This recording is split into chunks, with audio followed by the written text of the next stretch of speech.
আম্মু আজকে শুক্রবারের দিন, আজকে তুমি কি রান্না করতেছো? আজকে শুক্রবারের দিনে যে মুরগি রান্নবো আজকে মা। ও, মুরগির মাংস রান্নবে? হ্যাঁ, আজকে মুরগির মাংস রান্নবো শুক্রবারের দিন, আজকে একটু ভালো মন্দ খাওয়া লাগবে। তাহলে একটু টেস্ট করে রান্না করে। আচ্ছা আচ্ছা,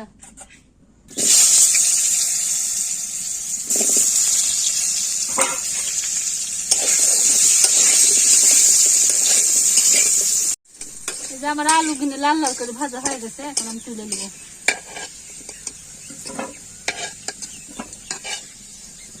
আলুটা একটু বেশি ভাজা হয়ে গেল, তুলে গেছে আলু।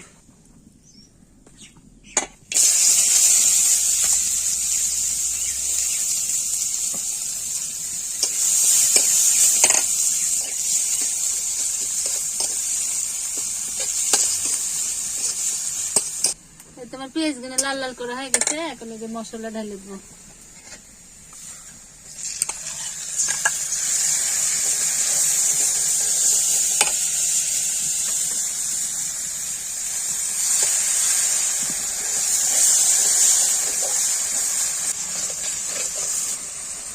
একটু গরম মশলা দিয়ে দেবো এখন আমি। একটু গরম মশলা, ছোলা, লং দিয়ে দিবি, যে তেজপাতা দিয়ে দিবি।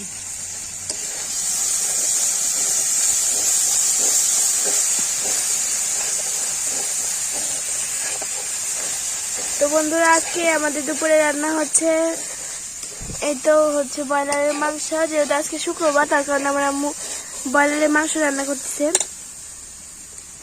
তো এখন মাংস ঢেলে দিবে, এখন ঢেলে দিবে। একটু ধুয়ে নি, আরেকবার ধুয়ে রাখছি, তারপরে আরেকবার ধুয়ে নি। এত ধুলে স্বাদ থাকবি? স্বাদ থাকবি না তাই তো ধুয়ে খেতে হবে না তাই বলে। তো কয়বার ধুলে? 3বার ধুলে।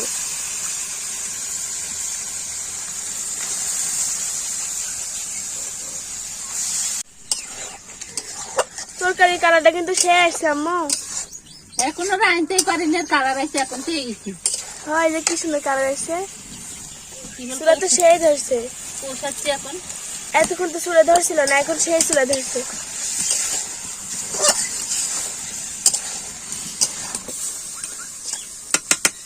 ঢাকনা দিয়ে একটু ঢেকে দিই, লেড়ে দিয়ে দেখি তো কেমন আছে।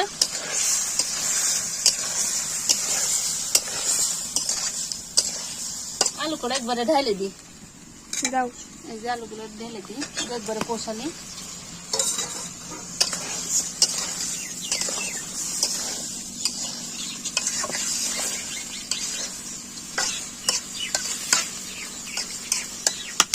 আজকে রান্নাটা কেমন হচ্ছে সবাই কিন্তু অবশ্যই কমেন্ট করে জানাবেন। এই তো হয়ে গেছে। ওরে, সে লাগছে আজকে তরকারিটা, মনে হচ্ছে খাতে স্বাদ হবি। চুলা আবার এই সময় নেমে গেল। ধনে গুঁড়ে দিয়ে নিতাম। দিয়ে তাড়াতাড়ি নামাইলাম। আব্বুকে আবার দোকানে ভাত দিতে যেতে হবে, যে তাড়াতাড়ি রান্না করো। তো আজকের রান্নাটা কার কার কাছে ভালো লাগলো অবশ্যই কমেন্ট করে জানাবেন। আর আজকে কিন্তু আমার আম্মু মুরগির মাংস রান্না করছে, আমার অনেক ভালো লাগলো, কারণ আমি খেতে অনেক ভালোবাসি মুরগির মাংস। তো আজকে এখানে বিদায় নিচ্ছি, সবাই ভালো থাকবেন, সুস্থ থাকবেন। আল্লাহ হাফেজ সবাইকে।